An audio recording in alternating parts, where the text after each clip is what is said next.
you to your life. Hello, everybody. Welcome, welcome, welcome. I am Dr. Joan of Angels. You're on the Dr. Joan of Angels show, which is really launching, and I'm very, very excited because today we have an amazing guest, and I'm going to tell you all about her in just a minute. But we are going to be discovering the forgotten wisdom of the fairy folk. So you're going to stay tuned as we dive into conversations about fairy magic and the other interdimensional realms of the little people. So I'm Dr. Joan, and you're on the Dr. Joan show. This is where we explore cutting edge of wellness, alternative healing, and unlocking your full potential in all realms. And I have also been known as Joan of Angels, so Dr. Joan and Joan of Angels. I've been working with people and helping them for over 40 years, helping people transform, heal, and thrive on every level.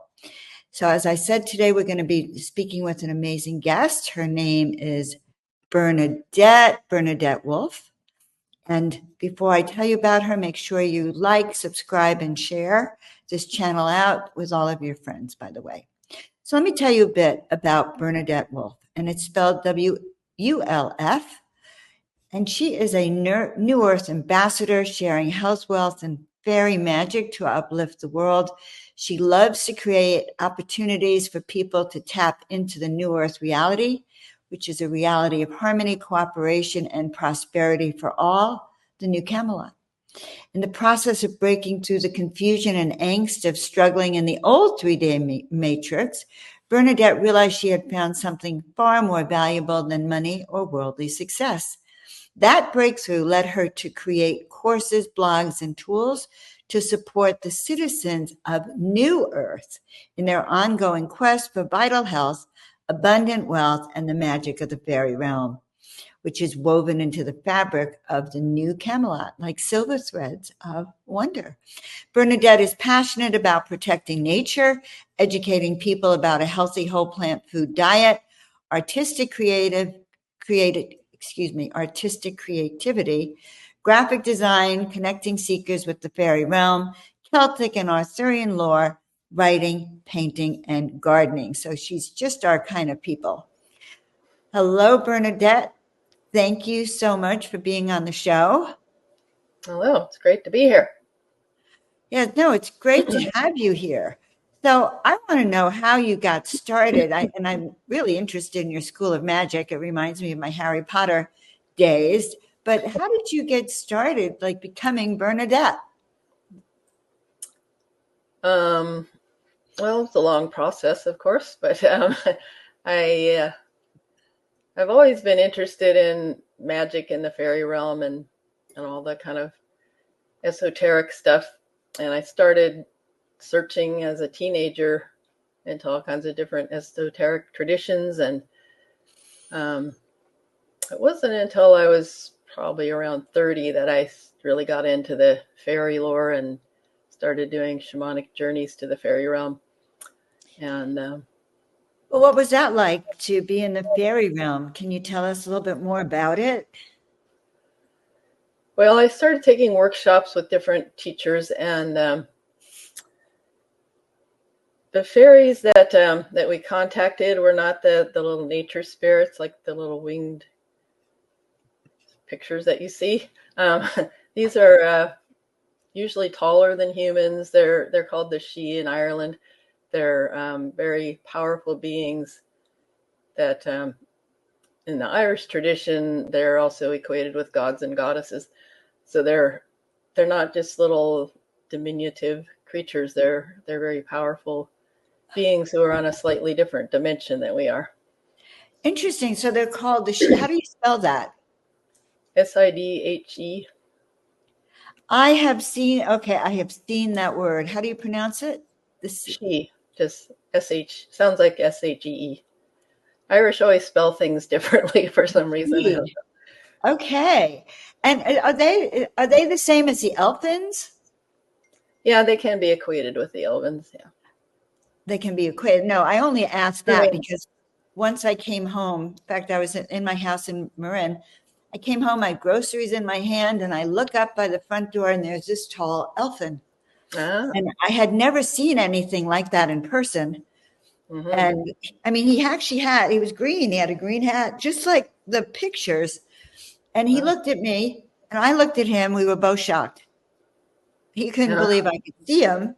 I couldn't believe he was there. Almost dropped my groceries, and then he disappeared. But that has always stood out in my mind as an extraordinary experience. Yeah. Yeah, actually, Tolkien was going to call the elves fairies in his books, but at that time, fairies was equated with gays, so he decided to use elves instead. So basically, the word can be interchanged. So elves and fairies are the same, basically. Well, What about the elfin?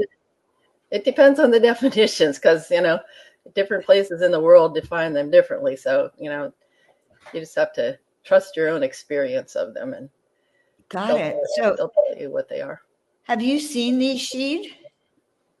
I have in shamanic journeys. I haven't seen them in the physical world. I've seen the little nature spirits in the physical world, but the She I've only seen in shamanic Got journeys. it. Okay, so we have the nature spirits and we have the fairies and elves, and then maybe the bigger ones, or they're all big. Who knows? That's the truth. We actually don't know.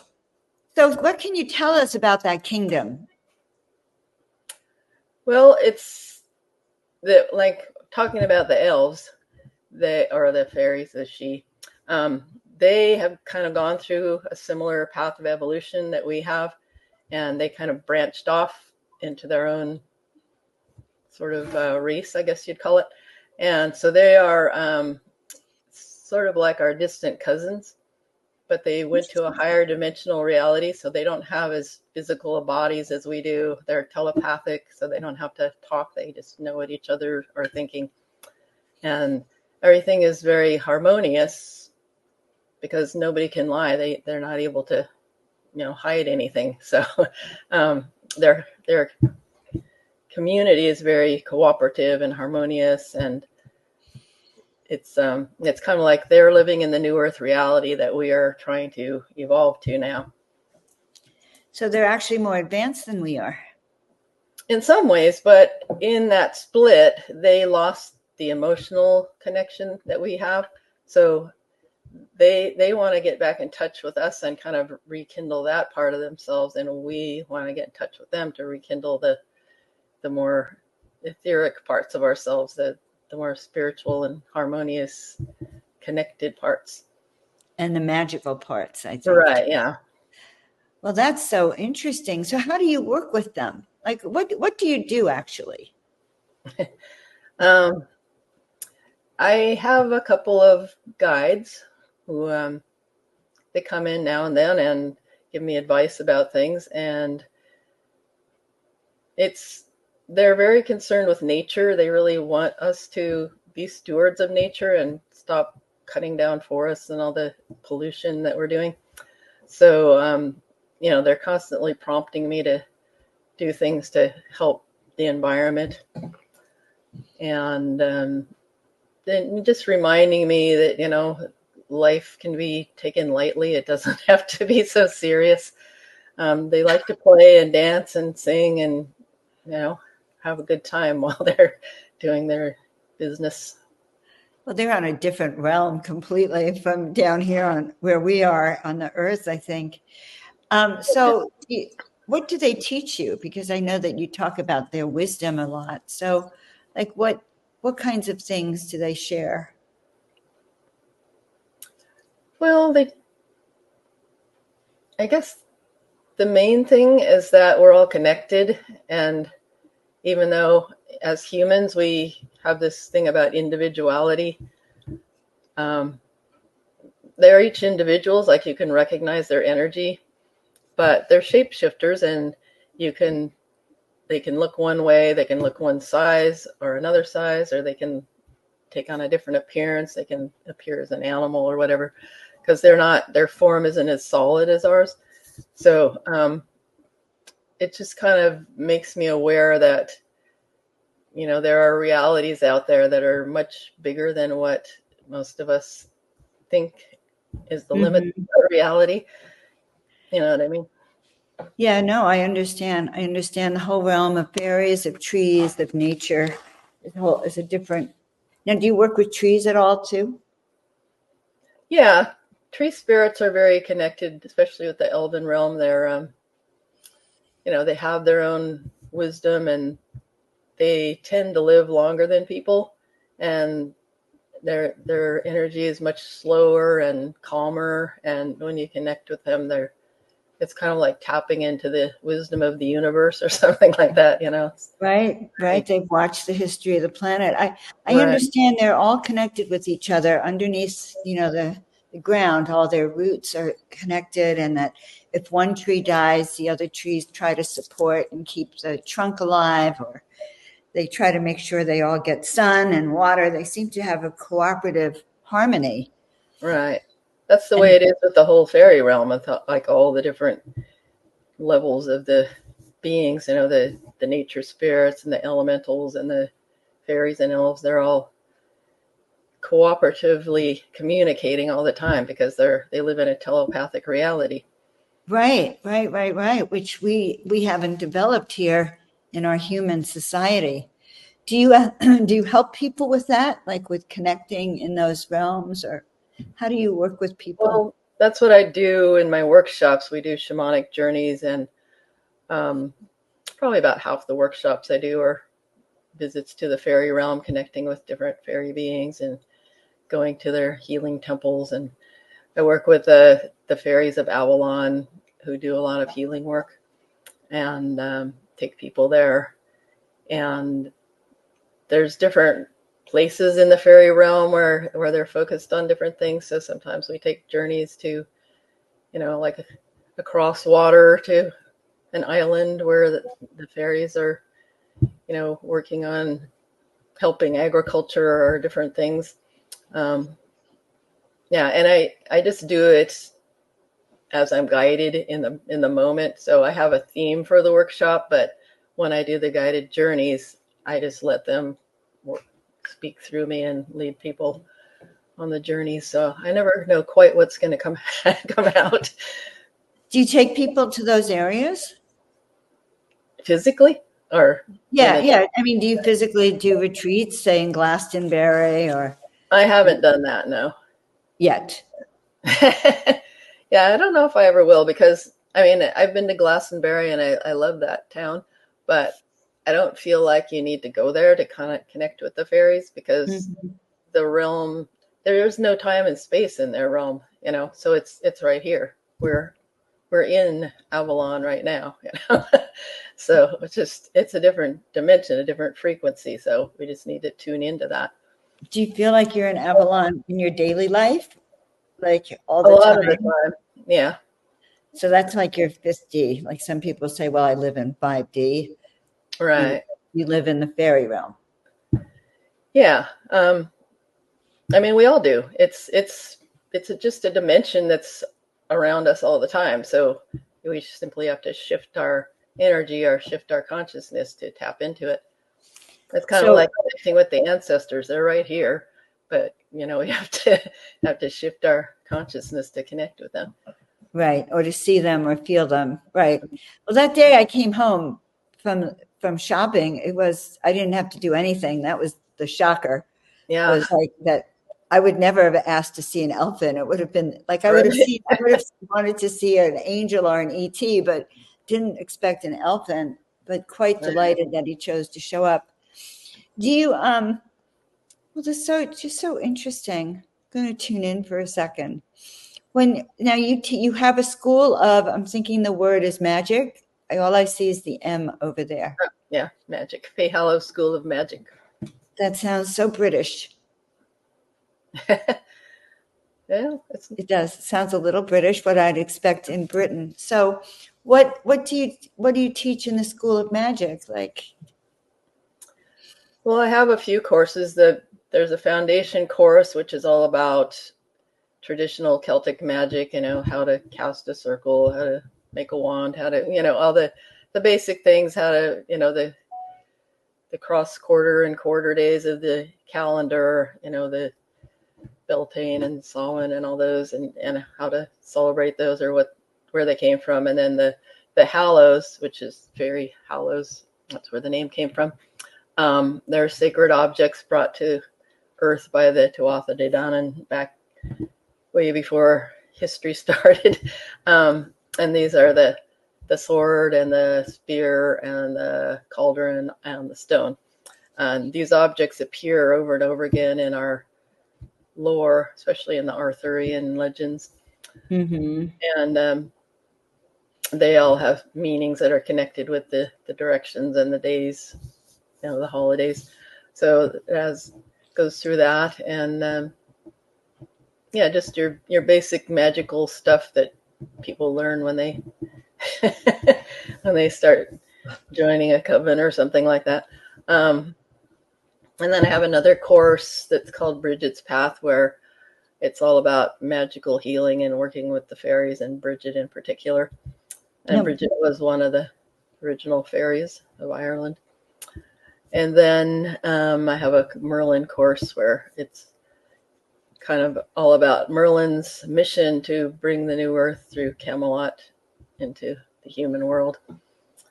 So those are my main courses, and then I do the workshops. Now, are some of these shamanic ceremonies, are they with plant medicine or no? I don't use any substances. I don't really like the idea of putting chemicals in my body to change my consciousness, because you can do it on your own. And I think that kind of artificially pushes you into things that you're not ready for. Mm-hmm. I do understand. So you're in a coven then? Like, no, I'm not. Okay. I'm just I've been involved in different magical traditional groups over the years, but I don't belong to anything. No. I got it. Do you think maybe in your other lifetimes you maybe would have been a fairy person? Oh, definitely. Yeah. In fact, I've done journeys to find there's a big part of my soul that's still living in the fairy realm. And I've gone into my ancestral line. I found fairy ancestors. So there's a lot of fairy stuff in my. So you found ancestors that you know for a fact were fairies. Or well, no for a fact. It's not like I could prove it, but you suspect. You suspect. Yeah, that's the message I got when I found them. So interesting. So I have a question for you. It's more of a personal question. Have you heard of gatekeepers, like gatekeepers of the mountains or gatekeepers of stones, or yeah? What is a gatekeeper exactly? They're guardian spirits that they protect the space from energies that aren't high enough to work there. That if someone comes in with a negative energy, or they're not ready for that energy of whatever they're protecting, they keep them out. Got it. And the reason I asked, just to be more transparent, is I had a really good friend who's passed away, but she told me that she was the gatekeeper of the giants, and that she passed away, so I can't correct her. Gatekeeper of the giants or of the rocks and mountains. So she was always keeping an eye on the mountains. She kept telling me that they were waking up and that the giants were waking up. And apparently it was a hereditary position that was assigned to this family since the 1500s. Wow. Is that like a possibility? Does that exist today? I think pretty much anything's possible. Have you had connection with any of the giants? I haven't worked with giants at all.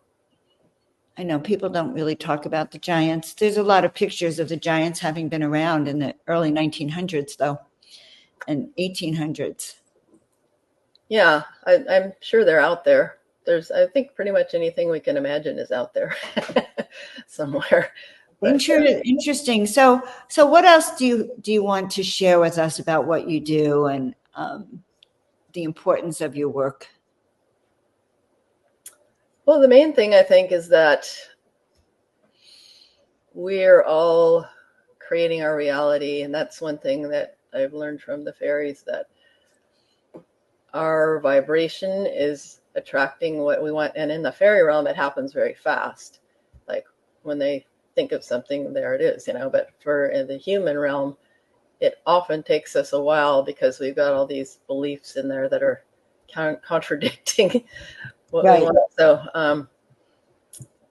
So I've just come to realize that my vibration, my focus is creating my reality, and that if I follow my highest wisdom, my joy, my excitement, whatever I love doing, that's my true self coming through. That's what we're doing here. We're here to express our true self, and the way we know what that is by following our bliss, as Joseph Campbell said.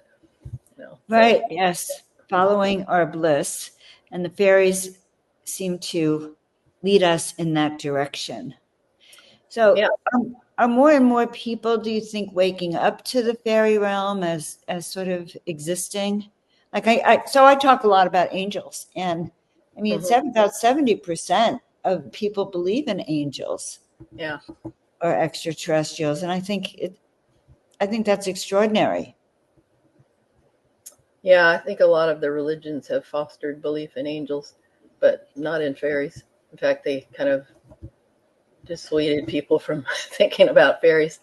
But it's growing. It's gone through phases. Like in the Victorian era, there was a big popular, movement where people liked fairies. But I think right now it's a different thing, because as our world is shifting toward the new earth, the fairy realm is coming closer, and the veils between our worlds are thinner.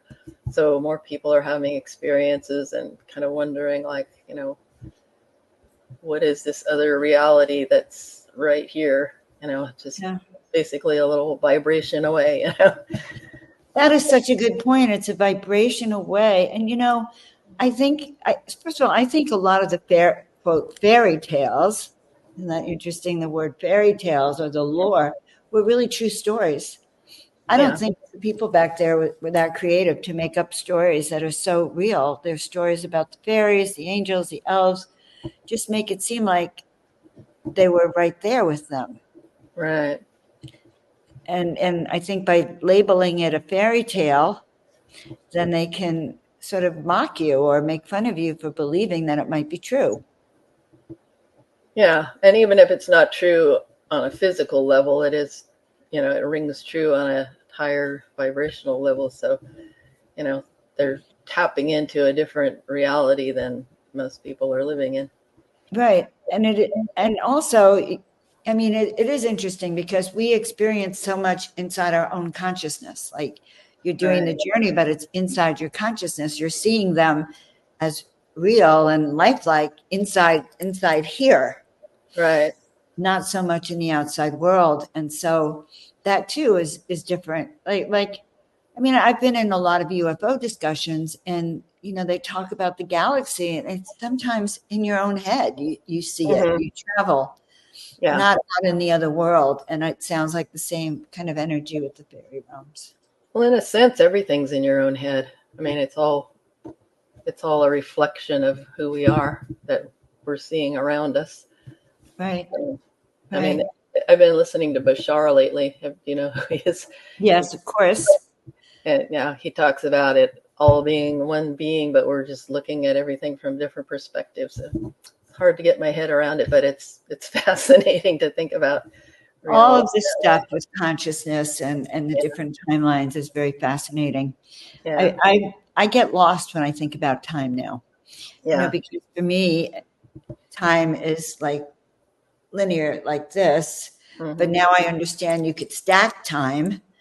You could probably do you ever, what was the show from my childhood? It wasn't I Spy. It was The Twilight Zone. Oh, right. And many of there were several shows in the Twilight Zone where the guy was in a covered wagon and his wife is sick, and he sees a building, he goes in, and on the other side, he's in our time zone now. He's in like 50s or 60s. And he goes back to his wife in the other zone with these antibiotics. So there's cross portals in time. And I do believe that there's places that exist like that. And probably the fairy realm it's like a keeper of those places. Or somehow I would imagine it to be.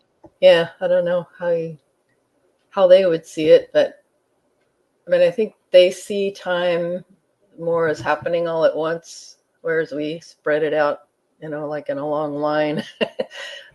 Well, how else can we live it? That's the weirdest thing. I'm very confused right now about time, because I've been having these discussions with people, and unless we're doing it this way, like yesterday, today, and tomorrow, how can we have all the yesterdays together? Right. Like, how can we live them all simultaneously? Well, look, I can do that right that way with my screen. I don't think our brains are designed to understand it, but I don't think so. But there are people who do understand it and grasp it, and God bless them for that.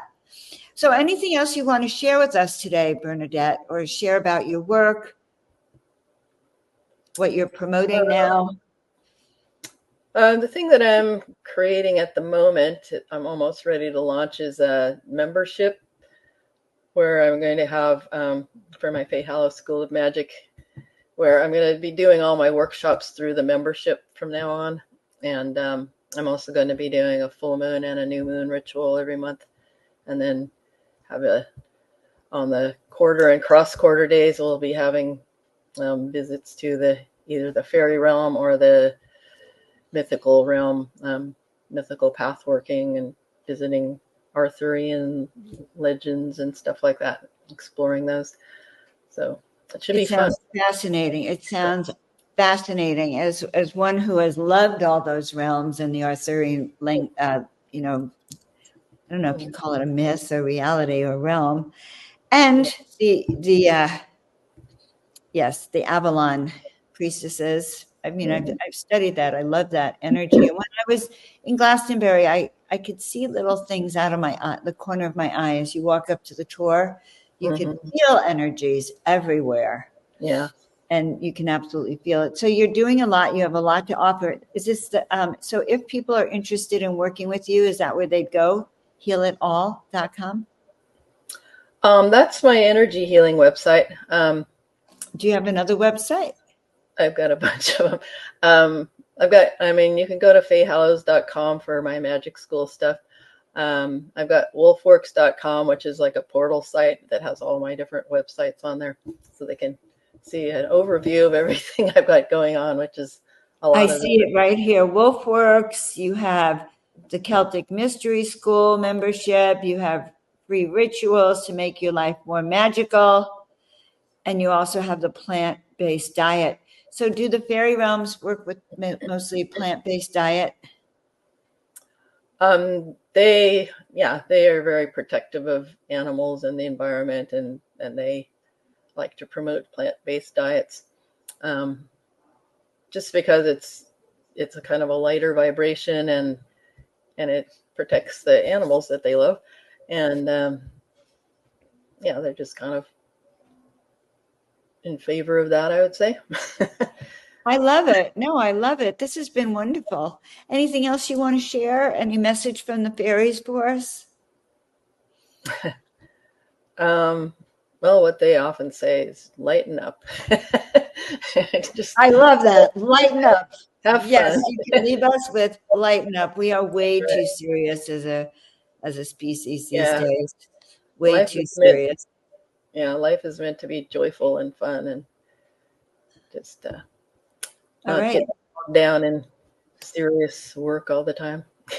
I love it. I love it. All right. Well, we really appreciate you coming on the show today. No, it's fun talking with you. If you can stay for a few minutes after, that would be great. And we'll just close the show out. Thank you so much. You've been very fascinating. Very fascinating. So everyone, isn't that fascinating to really dive into the fairy realms? First of all, I thought, I've been walking around going the little people. Now I find out that many of them are tall. So one myth busted right there. But I thought that's great. And so many of us really love working with those realms. That's part of the new earth. So if that's of interest to you, please, please, please reach out to Bernadette Wulf. That would be exciting for you. And I want to thank you all for being on the Dr. Joan of Angels show as we explore all of these new areas of wellness and health and happiness. Reach out to me. I work with people to help you live your best life now. We do the soul portraits and the soul essence counseling. So if you want to work with bringing back various parts of your soul, reach out to me, and my links will be below as well. Thank you for joining us on the Dr. Joan Show. Remember, you are powerful, limitless, and you are here for a reason. Stay inspired, stay protected, and keep shining your light. Until next time, miracles are waiting for you.